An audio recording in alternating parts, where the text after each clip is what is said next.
Hello students, welcome to my channel easy learning accounts. आज के इस वीडियो में हम chapter financial statement of sole proprietorship को आगे बढ़ाएंगे और देखेंगे what are the final accounts which are prepared in the chapter financial statement of sole proprietorship. Last video में मैंने आपको सारा थ्योरेटिकल पोर्शन बताया था कि फाइनेंशियल स्टेटमेंट क्या होता है, यूजर्स क्या होते हैं, उसके ऑब्जेक्टिव्स क्या हैं और बेसिक कौन कौन से स्टेटमेंट्स हैं जो हम इस फाइनेंशियल स्टेटमेंट में बनाते हैं।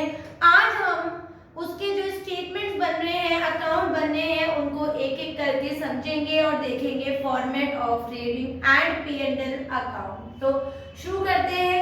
Financial statement of sole proprietorship में दो स्टेटमेंट बनाते हैं हम, या फिर दो टाइप्स में या दो एस्पेक्ट्स में ये डिवाइडेड होता है। पहला होता है बच्चों ट्रेडिंग एंड P&L अकाउंट और दूसरा होता है बैलेंस शीट, ठीक है। और इन दोनों को ही हम फाइनल अकाउंट्स कहते हैं, जो कि दो पार्ट्स में डिवाइडेड होता है। पहला होता है इनकम स्टेटमेंट और इनकम स्टेटमेंट में बच्चों दो अकाउंट आते हैं, ट्रेडिंग एंड P&L अकाउंट, जिसको बेसिकली हम एक ही साथ बना लेते हैं by taking the value of balance of gross trading account as gross profit and gross loss to the other account known as P&L account। तो वो मैं आपको आज बताऊंगी कि किस तरह से हम बनाते हैं। और दूसरा स्टेटमेंट जो बनता है वो होता है हमारा बैलेंस शीट। तो इनका फॉर्मेट देखने से पहले हम ये देखते हैं कि ये एक्चुअल में होता क्या है। तो जो पहला पॉइंट है बेटा हमारा इनकम स्टेटमेंट, जो बेसिकली दो पार्ट्स में डिवाइडेड होता है। पहला होता है ट्रेडिंग अकाउंट और दूसरा होता है हमारा P&L अकाउंट, जिसको मैं फुल फॉर्म में बोलूं तो profit and loss account, right. तो ट्रेडिंग अकाउंट वो अकाउंट होता है जो बेसिकली कोई भी गुड्स का खरीदना या गुड्स का बेचना इसको दिखाता है, और बेसिकली बैलेंस में ग्रॉस प्रॉफिट या ग्रॉस लॉस निकालता है। अगर हमारा क्रेडिट बैलेंस ज्यादा है in comparison to the debit balance, the balancing will be gross profit and vice versa if happens that the balancing will be gross loss. तो ये होता है हमारा trading account. Is statement showing the result of buying and selling of goods in accounting year and also shows the gross profit and gross loss. Similarly हमारा P&L account भी कुछ इस तरह से ही होता है, लेकिन ये हमें सेल एंड परचेज नहीं दिखाता, ये हमें सारे इनडायरेक्ट एक्सपेंसेस और इनकम दिखाता है।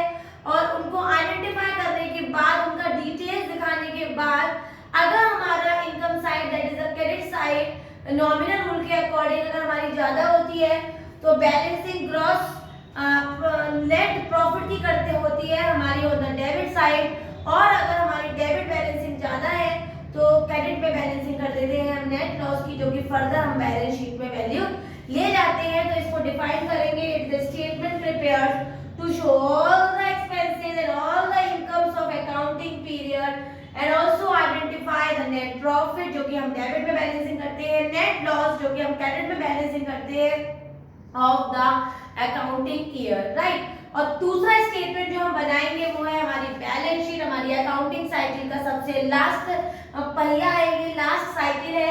And it is a statement showing all the assets and liabilities and also shows the financial position of the business in an accounting year. तो ये दोनों ही स्टेटमेंट है, पहला इनकम स्टेटमेंट और दूसरा हमारा बैलेंस शीट, जिसको हम फाइनल अकाउंट्स भी कहते हैं। हम इसमें बनाएंगे और एक एक करके इनकी फॉर्मेटिंग भी देखेंगे बच्चों, और इसको हम किस तरह से क्वेश्चन में पुट करेंगे और किस तरह से कंप्लीट करेंगे अपनी साइकिल को, वो भी हम एक एक करके अपनी वीडियोस में, आगे आने वाली वीडियोस में देखेंगे। तो सबसे पहले स्टार्ट कर लेते हैं with the format of trading and P&L account. तो मैं आपको दिखाऊंगी कि ट्रेडिंग एंड P&L अकाउंट का फॉर्मेट कैसे बनता है। तो कुछ इस तरह से हम ट्रेडिंग एंड P&L अकाउंट का फॉर्मेट बनाते हैं। फॉर्मेट को बच्चों हम चार पार्ट्स में डिवाइड करते हैं। हमारा पहला होता है पर्टिकुलर अमाउंट डेबिट साइड, और दूसरा पर्टिकुलर अमाउंट होता है ऑफ द क्रेडिट साइड, और हम ऊपर दिखाते हैं फॉर द ईयर एंडेड।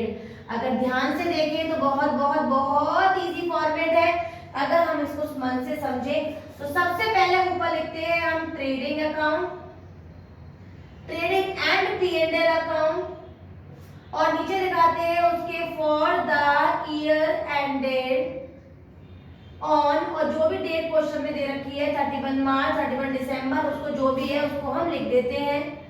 ये हमारा डेबिट साइड है पर्टिकुलर अमाउंट, और ये हमारा क्रेडिट साइड है पर्टिकुलर और अमाउंट, और ये है हमारा क्रेडिट साइड, राइट। तो यहाँ मैं कंप्लीट फॉर्मेट दिखाऊंगी आज आपको ट्रेडिंग एंड P&L अकाउंट का, राइट।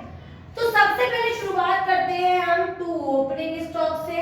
याद रखना बच्चों, ओपनिंग स्टॉक या तो ओपनिंग स्टॉक के नाम से ही आएगा, या फिर ओपनिंग स्टॉक ऑन 1 अप्रैल आ सकता है, या फिर stock at the beginning of the year आ सकता है। लेकिन हम तुरंत समझ जाएंगे कि यहाँ पर उन्होंने ओपनिंग स्टॉक की बात की थी। उसके बाद हम सेकंड नंबर पे लिखते हैं to purchase.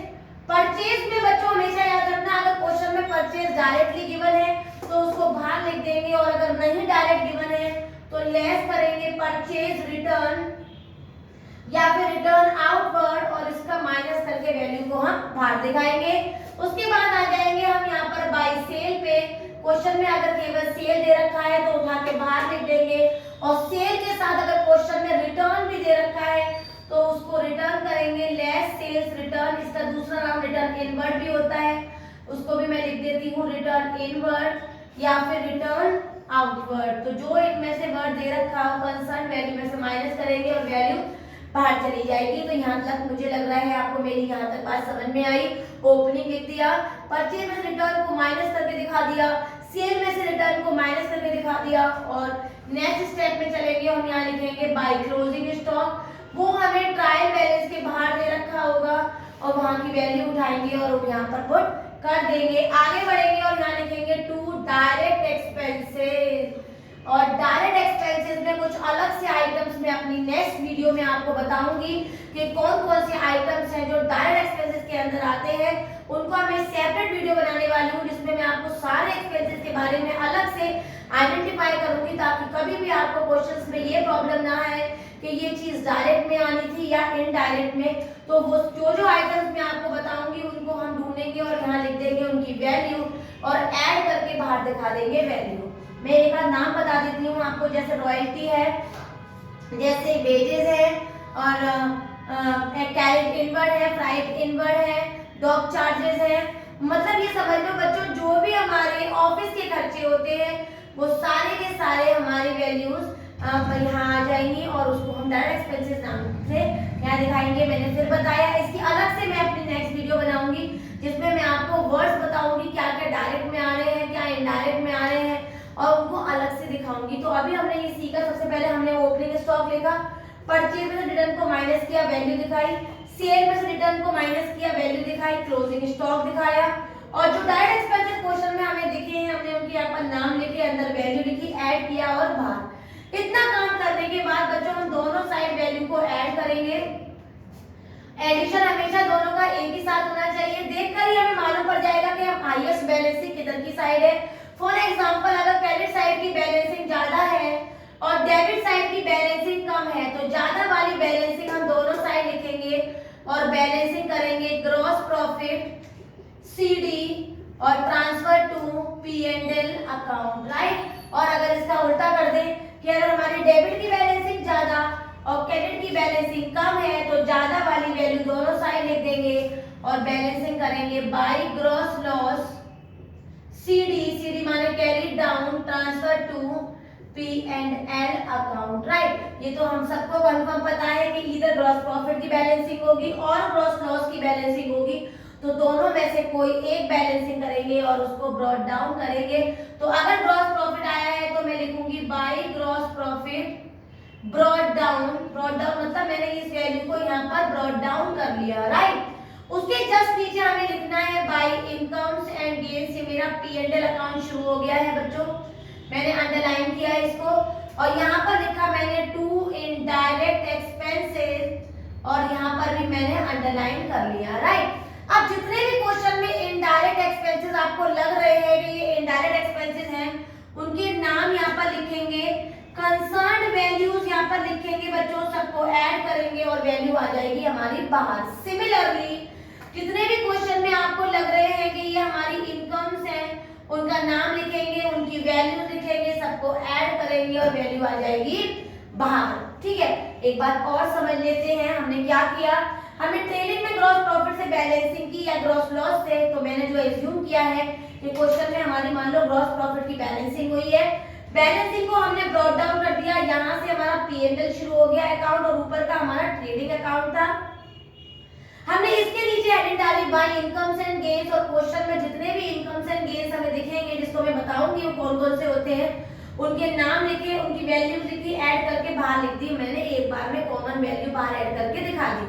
Similarly two indirect expenses करके यहाँ पर एक हेडिंग डालेंगे और जितने भी क्वेश्चन में हमें इनडायरेक्ट एक्सपेंसेस दिख रहे हैं उनके नाम लिखेंगे, उनकी वैल्यूज लिखेंगे, सबको ऐड करके बाहर। अब इधर की साइड तो 2 आइटम्स है मैंने ऐड कर लिए और यहाँ जितने भी आइटम्स है उन्हें भी मैंने ऐड कर लिया। अब बच्चों यहाँ ध्यान से देखिएगा, अगर डेबिट की बैलेंसिंग ज्यादा और क्रेडिट की बैलेंसिंग कम है तो हम क्या करेंगे, ज्यादा वाली बैलेंसिंग दोनों साइड लिखेंगे और बाय नेट लॉस से बैलेंसिंग करेंगे और ब्रैकेट में लिखेंगे transfer to balance sheet. Similarly उल्टा कर देते हैं, अगर क्रेडिट की बैलेंसिंग ज्यादा और डेबिट की बैलेंसिंग कम है तो हम दोनों साइड ज्यादा वाली वैल्यू लिखेंगे और यहाँ बैलेंसिंग करेंगे टू नेट प्रॉफिट और ब्रैकेट में दिखाएंगे ट्रांसफर टू बैलेंस शीट। तो इस तरह से हम फॉर्मेट बनाएंगे ट्रेडिंग एंड P&L अकाउंट का। और नेक्स्ट वीडियो में मैं आपको बताऊंगी कि वो कौन कौन से आइटम्स हैं जो हमारे डायरेक्ट एक्सपेंसेस के अंदर आते हैं और वो कौन कौन से आइटम्स हैं जो इनडायरेक्ट एक्सपेंसेस के अंदर आते हैं और कौन कौन से आइटम्स हैं जो इनकम्स एंड गेन्स के अंदर आते हैं। कंप्लीट वीडियो में मैं केवल इन 3 बातों को आइडेंटिफाई करूंगी ताकि आपकी इन 2 वीडियो से चैप्टर ऑलमोस्ट वाइंड अप हो जाए और आपका ट्रेडिंग एंड P&L अकाउंट बनाने में कभी भी प्रॉब्लम ना आए, राइट। क्योंकि एक बात मेरी मानने की है कि अगर आप sole property finance statement chapter को विदाउट एडजस्टमेंट को अच्छे से क्लियर कर लेते हैं तो जब हम विद एडजस्टमेंट वाला चैप्टर पढ़ेंगे तो आपको झट से वो चैप्टर भी आ जाएगा। तो एक बार और मैं ट्रेडिंग एंड P&L अकाउंट का फॉर्मेट दिखा देती हूँ। सबसे पहले हमने लिखा ओपनिंग स्टॉक, फिर परचेज में हमने माइनस किया परचेज रिटर्न, वैल्यू बाहर लिख दी। सिमिलरली फिर हमने सेल में से सेल रिटर्न को माइनस किया और वैल्यू बाहर लिख दी। उसके बाद हमने क्लोजिंग स्टॉक देख के क्वेश्चन में से लिख दिया, ट्रायल के बाहर दिया होगा ऑब्वियसली। और डायरेक्ट एक्सपेंसेस की जो जो चीजें मैं आपको आनी चाहिए आपने वहां पर लिखी, उनकी वैल्यूज लिखी और वैल्यू हमारी आ गई यहाँ पर बैलेंसिंग ऐड करके, राइट। अब हमने दोनों साइड ऐड किया, अब हमें लगा कि हमारी क्रेडिट की बैलेंसिंग ज्यादा है तो ज्यादा वाली बैलेंसिंग दोनों साइड लिखा और डेबिट पे बैलेंसिंग करी हमने ग्रॉस प्रॉफिट से, और यही बैलेंसिंग अगर हम क्रेडिट पे करते तो वो होती है हमारी ग्रॉस लॉस से। दोनों में से जो भी बैलेंसिंग आई हमने क्रॉस करके अपोजिट डायरेक्शन में पहुंचा दिया और वहां से हमारा P&L स्टार्ट हो गया। P&L अकाउंट में क्रेडिट साइड में हमने हेडिंग डाली बाय इनकम्स एंड गेन्स और डेबिट में बैलेंसिंग डाली हमने टू इनडायरेक्ट एक्सपेंसेस, इनके कंसर्न एक्सपेंसेस एंड इनकम्स को मैंने उनके नीचे लिखा और वैल्यू लिखी, ऐड करके वैल्यू को बाहर दिखाया। फिर दोबारा से बैलेंसिंग की, अगर बैलेंसिंग डेबिट में ज्यादा और क्रेडिट में कम आ रही है तो हमने बाय नेट लॉस से बैलेंसिंग की, और अगर बैलेंसिंग क्रेडिट में ज्यादा और डेबिट में कम आ रही है तो हमने नेट प्रॉफिट से बैलेंसिंग की और ये दोनों बैलेंस हमारे बैलेंस शीट में चले जाएंगे। कैपिटल में जाके ऐड हो जाएगी नेट प्रॉफिट और लेस हो जाएंगे नेट लॉस। वो कैसे होगा वो भी मैं आपको बताऊंगी, लेकिन अभी आज आपको क्या करना है, इसका फॉर्मेट लर्न करना है, समझना है, दिमाग में अच्छे से बिठाना है और नेक्स्ट वीडियो का वेट करना है जिसमें मैं आपको बताऊंगी कि डायरेक्ट एक्सपेंसेस में कौन कौन से पॉसिबल वर्ड्स हैं डायरेक्ट एक्सपेंसेस में हमें दिखेंगे और कौन कौन से पॉसिबल वर्ड्स हैं जो इनडायरेक्ट में आते हैं और कौन कौन से वर्ड्स हैं जो हमारे नंबर्स हैं या वैल्यूज हैं जो हमारे इनकम्स एंड गेन्स में यहाँ दिखती है। उसका मैं कंप्लीट वीडियो बनाने वाली हूँ हमारी नेक्स्ट वीडियो। तो मेरे वीडियोस के अपडेट के लिए मेरे चैनल को सब्सक्राइब जरूर करें। मेरे चैनल को सब्सक्राइब करना इसलिए आपके लिए इंपॉर्टेंट है ताकि लेटेस्ट अपडेट्स आपके पास आती रहे। अगर वीडियो आज की आपको समझ में आई हो, ट्रेडिंग एंड P&L अकाउंट अच्छे से फॉर्मेट क्लियर हो गया हो तो मेरी वीडियो को लाइक करें, शेयर करें और मेरे चैनल को सब्सक्राइब जरूर करें। Thank you.